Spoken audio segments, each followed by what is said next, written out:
예, 반갑습니다. 귀한 자리에 초대해 주셔서 오히려 제가 많이 배우는 기회가 되는 것 같습니다. 준비하신다고 애쓰신 우리 서울식물원 관계자 여러분들, 또 이 일기가 갑자기 추워진 이런 어려운 상황, 또 연말이 가깝지 않습니까? 다 바쁘실 텐데 이 자리를 꽉 메워주신 여러분들에게 조금이라도 보탬이 될 수 있는 이런 내용으로 전달해 드리고자 노력하겠습니다. 저는 서울식물원이 모두의 식물원으로 갈 수 있는 웰니스 접목 방안이다라는 제목으로 말씀을 좀 전해드리도록 하겠습니다.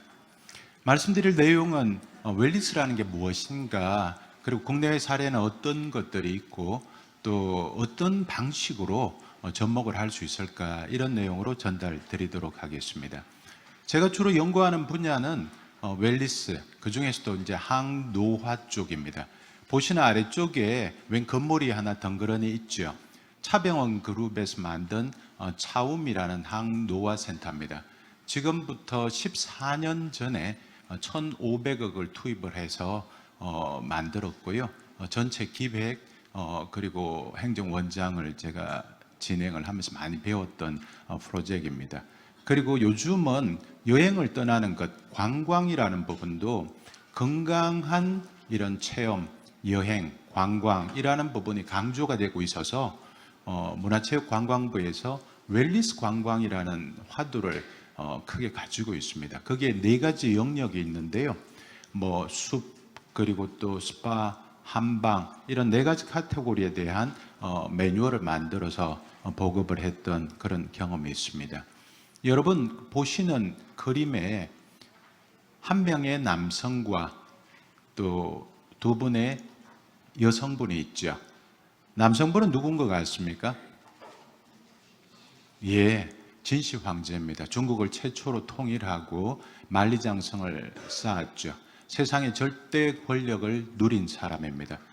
자신의 이러한 권력과 그리고 생명을, 젊음을 유지하기 위해서 동방의 끝에서부터 서방의 끝까지 사람을 보내어 불로초를 찾았습니다. 2분의 여성은 동양의 아름다움의 대명사라고 할 수 있는 양귀비, 그리고 서양의 아름다움의 대명사라고 일컬어지는 클레오파트라입니다. 그 시대의 젊음과 아름다움을 만들 수 있는 최고의 방법을 찾았겠죠.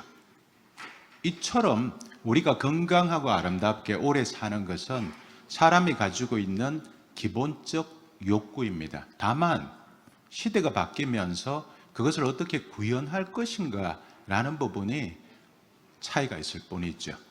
아랫단에 하나의 자료가 있습니다. 평균 수명이 우리나라 남성과 여성의 83.5세로 높아져 있습니다. 그러나 건강 수명 어떻습니까? 73.1세로 평균 수명과 건강 수명이 10년의 차이를 나타냅니다. 이것은 무엇을 의미합니까? 10년 동안은 건강하지 못한 상태, 다시 말씀드리면 질병을 가지고 있는 상태로 살아가게 된다라는 겁니다. 그래서 이러한 부분들을 최소화할 수 있는 방법으로 웰니스가 대두가 되고 있고요. 여러분 보시는 세계 지도에 컬러가 덧입혀져 있죠. 2002년에 대표적인 컬러는 옐로우입니다. 인덱스를 보시면 전체 인구 중에 60세 이상의 인구가 10% 이하면 옐로우입니다. 그런데 놀랍게도 2050년이 되니까 이 세계 지도의 색깔이 바뀌어져 있죠. 두드러지게 보이는 2가지 컬러가 있습니다. 하나는 핑크, 하나는 블루가 됐죠. 블루 같은 경우는 전체 인구의 30% 이상이 60세 이상이다라는 겁니다. 그리고 핑크 같은 경우는 20%에서 24%까지의 범위를 가지고 있는 거죠. 이처럼 세상은 빠르게 나이 들어가고 있다라는 것입니다. 이런 나이가 든다라는 것은 무엇을 의미하겠습니까? 바로 여러 가지 질환을 가지게 된다라는 것이죠. 부모님 연로하신 분들, 가깝게 모시는 분들은 경험하셨을 겁니다. 아침에 식사하신 다음 챙겨드려야 할 약들이 어떻습니까? 기본적으로 혈압약, 당뇨약, 고지혈증약, 그리고 신경통약, 위장약, 뭐 그 정도는 깔아줘야죠, 기본으로. 어떻습니까? 멀티플 디지즈, 여러 가지 질환을 갖게 된다라는 거죠. 그러니까 의료비의 증가가 나타나게 되고 생산성에 문제가 있습니다. 아랫단에 3명의 소녀들이 사이좋게 앉아 있습니다. 한 명은 자라서 변호사가 되고요, 한 명은 자라서 교사가 됩니다. 나머지 한 명은 자라서 암 환자가 되죠. 최근의 통계를 보면 우리나라 국민들의 37%가 일생을 살면서 한 번은 암을 경험한다라고 합니다. 이런 무서운 암이 이제는 극복해야 될 대상이 아니라 더불어 살아가야 되는 질병이 된 거죠.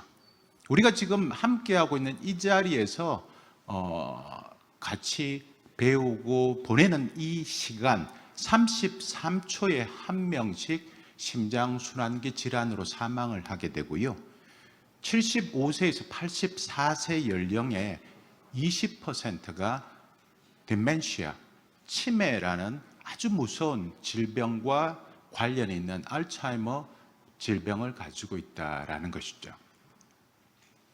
동영상 하나 보시겠습니다. 인체의 약 8%를 차지하고 있는 피. 장기만큼이나 중요한 이유로 예부터 피와 관련된 건강법이 많았는데, 그 중에서도 피를 이용해 젊어지려는 사람들이 있었다. 루마니아 트란실바니아에 영향력 있는 가문 출신의 바토리. 그녀는 젊어지기 위해 무려 1568명의 소녀들을 죽이고 그 피로 목욕을 했다고 전해진다. 뇌졸중과 열병에 시달리던 교황 인노첸시오 8세. 그는 건강을 위해 어린이의 피를 주입했으며, 북한의 김일성 역시 장수를 위해 20대 젊은이들의 혈액을 한 달 주기로 수혈받았다고 한다. 이처럼 과학적 근거도 없이 무분별한 민간요법이 이어져 오른 가운데 과연 혈액으로 젊어지는 방법은 있을까? 섬찟하시죠? 엘리자베스 바톨리라고 해서 실존 인물이라고 합니다. 그녀의 여러 가지 물품들을 전시한 이런 박물관이 있어요. 그 박물관에 들어가면 쇠로 만든 종이 있는데요, 그 쇠로 만든 종 안에는 날카로운 칼날들이 박혀져 있고 바로 사람을 그 속에 집어넣어서 점점 종이 조여들면서 사람을 찢어버리게 됩니다. 그래서 나온 이 피를 마시기도 하고 몸에 바르기도 했다라고 합니다. 이 바톨리가 고귀한 왕족의 신분으로 결혼을 하고 보니까 남편이 전쟁광입니다. 허구한 날 전쟁터만 찾아다니는 거예요. 우리가 낚시과부라는 말씀 들어보셨죠? 주말마다 낚시터에 가는 이런 남편, 똑같이 독수공방으로 늙어갑니다. 그러다 어느 날 하녀가 그 손을 잡아채면서 핏방울이 몇 방울 자신의 손등에 떨어지는데 아주 촉촉한 느낌이 드는 겁니다. 그래서 하녀에게 내가 피부가 좋아진 것 같아. 항상 주의가 문제죠. 주인님, 어린 처녀의 피는 회춘을 시켜줍니다. 그러면서 1500명 이상을 죽이게 되죠. 이런 피를 바꾸는 것, 그냥 민간의 요법이 아니라 2000년에 타임즈 커버 스토리에 늙은 쥐와 젊은 쥐의 혈관을 연결해 두었더니 일주일 후에 그 늙은 쥐의 여러 가지 장기가 젊어졌더라라는 보고가 있습니다. 그래서 유럽에는 혈액 치환요법이라는 것이 이미 통용이 되고 있습니다. 웰니스라는 게 뭘까요? WHO에서 건강의 정의를 Physical, Mental, Social, Well-State, Well-being이라는 것과 비슷합니다. 우리가 이런 웰니스의 영역을 신체만 생각하는데요, 그렇지 않습니다. 여러 가지 경제적인 부분, 사회적인 부분, 감성적인 부분, 직업적인 부분, 이런 부분에 신체적, 정신적 균형을 가지고 있는 상태, 이것이 웰니스입니다. 우리가 살아가면서 그런 느낌 많이 받으셨죠. 뭘 먹는지, 잠을 어떻게 자는지, 그리고 또 수면의 문제, 운동하는 것, 또 신체적, 정신적 스트레스를 받는 것, 이런 것들이 우리를 위협하는 위험 요소가 되고요. 우리 몸은 일정한 수준을 유지하는 호메오스테시스, 항상성이라는 걸 갖게 됩니다. 더운 여름처럼 땀이 나서 체온을 일정하게 유지시켜주고, 반대로 추운 겨울이 되면 우리 또 자신도 모르게 몸을 부르륵 떨게 되죠. 뜬다라는 것은 근육의 수축과 위안이 짧은 시간에 동시에 나타나서 몸에 열을 만드는 과정입니다. 그래서 샘포이 템퍼러처 36.5도의 체온을 일정하게 유지시켜주는 능력, 이게 항상성이죠. 그런데 이게 깨지면 뭡니까? 질병 상태에 가는 거죠. 그런데 우리 몸은 신호를 보냅니다.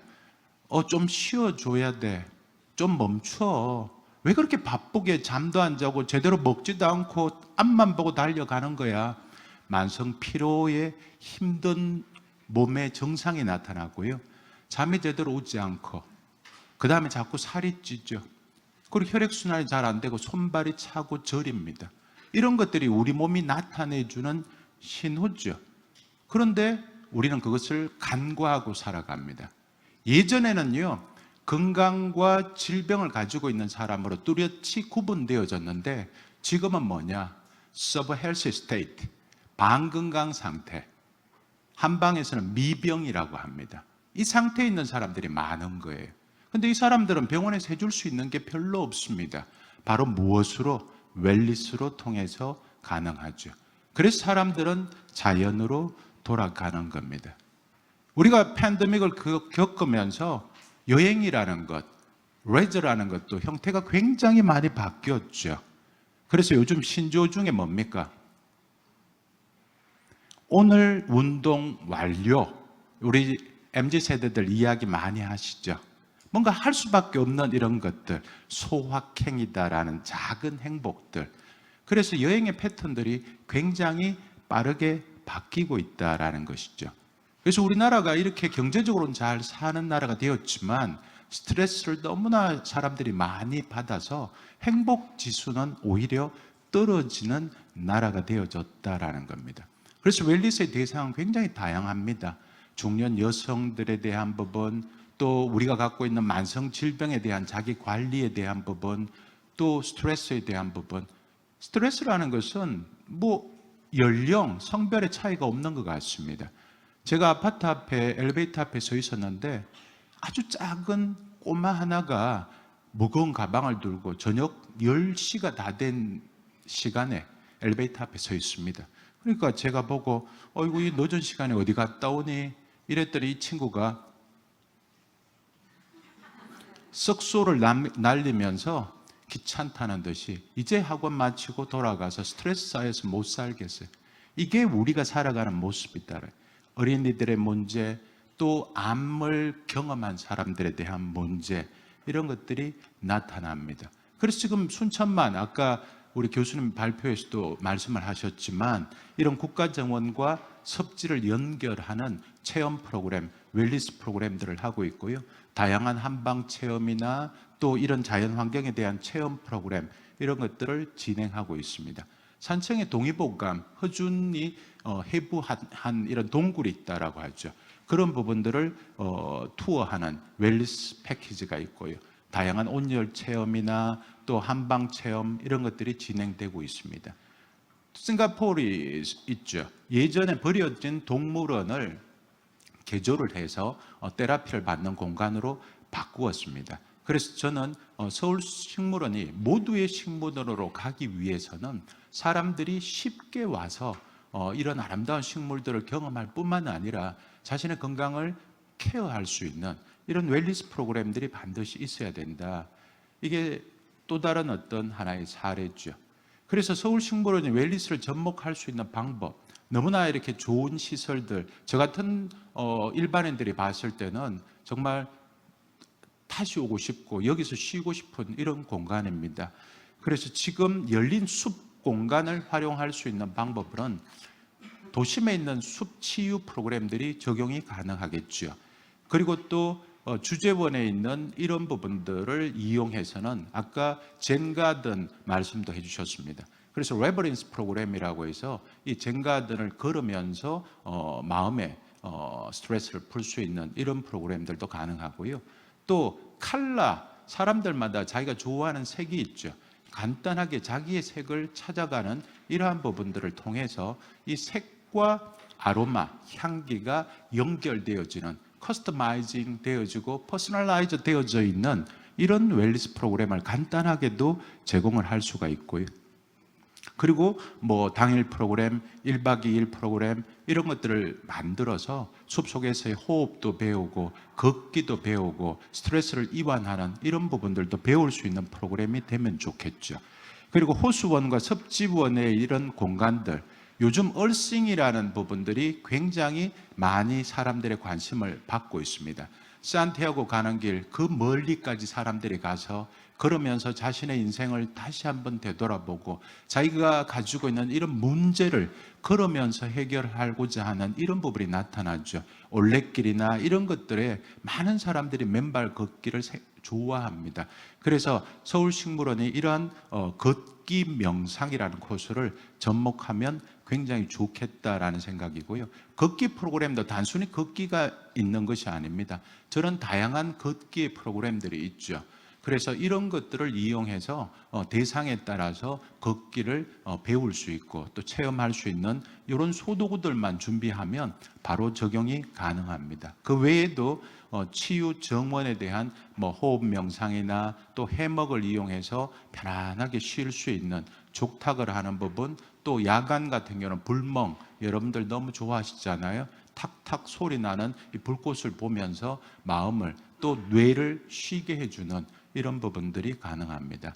그리고 아쿠아포닉스라는 부분도 저도 추천을 드렸는데 아까 시카고 보테닉 가든에서 제니퍼 슈왈츠가 이야기를 했죠. 그쪽은 이제 어프로치 자체가 일에 대한 부분, 또 사회적 책임을 담당하는 부분으로 갔다면 저는 이 아쿠아포닉스를 이런 형태로 제안을 합니다. 그 가족끼리 온 사람들이 20명 정도가 나만의 의항을 만들어 갈 수 있는, 그리고 물고기와 식물이 공생하면서 같이 살아갈 수 있는 것을 눈으로 보고 또 자기가 나만의 의항을 꾸미는 이런 것들을 통해서 웰니스를 경험하게 되는 이런 프로그램으로 제안을 드립니다.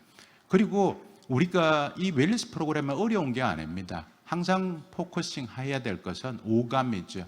시각, 청각, 후각, 미각, 촉각적 요소를 만족시킬 수 있는 이런 웰니스 프로그램들을 구현하는 부분들을 고민을 하시면 되고요. 제가 논문을 썼습니다만은 이런 사운드 테라피라고 해서 소리에 굉장히 민감하죠. 이런 어떤 자기가 좋아하는 소리를 들었을 때 이 뇌파가 바뀌어지는 것들을 실험적으로 많이 제가 논문을 썼고요. 그리고 스트레스 호르몬이 줄어들게 되고 면역에 관계되어지는 신체의 호르몬 분비가 바뀌어진다라는 겁니다.